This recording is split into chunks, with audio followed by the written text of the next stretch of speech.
السلام علیکم۔ جمعہ کے دن کی فضیلت اور برکت کے بارے میں بہت ساری احادیث نبوی صلی اللہ علیہ وسلم موجود ہیں جو اس دن کی اہمیت کو واضح کرتی ہیں۔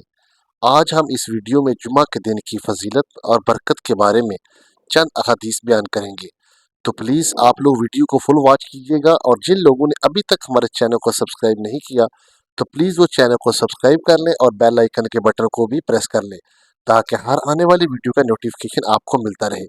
ویڈیو کو لائک کرنے کے ساتھ ساتھ کمنٹ باکس میں لازمی بتائیے گا کہ آج کی ویڈیو کیسی لگی۔ تو آئیے بڑھتے ہیں اپنی ویڈیو کی طرف۔ حضرت ابو ہریرہ رضی اللہ تعالی عنہ سے روایت ہے کہ رسول اللہ صلی اللہ علیہ وسلم نے فرمایا، بہترین دن جس میں سورج طلوع ہوتا ہے جمعہ کا دن ہے۔ اسی دن آدم علیہ السلام کو پیدا کیا گیا، اسی دن انہیں جنت میں داخل کیا گیا اور اسی دن انہیں وہاں سے نکالا گیا۔ قیامت بھی جمعہ کے دن قائم ہوگی۔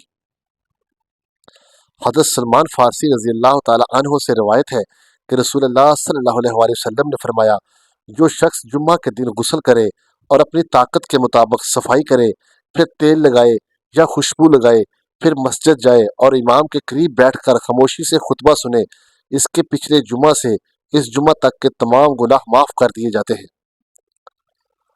حضرت ابو ہریرہ رضی اللہ تعالی عنہ سے روایت ہے کہ نبی کریم صلی اللہ علیہ وسلم نے فرمایا، جمعہ کے دن میں ایک خاص گھڑی ہے کہ اس میں جو بھی مسلمان اللہ سے دعا مانگے اللہ اسے ضرور قبول کرتا ہے۔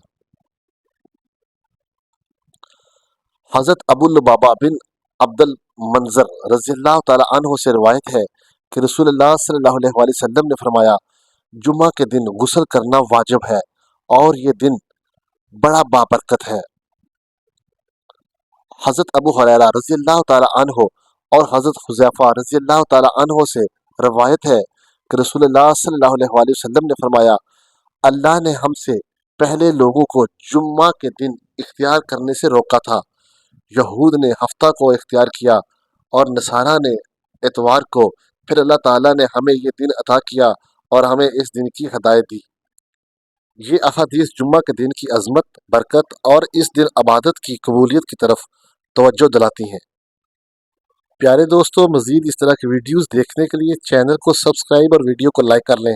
جزاک اللہ۔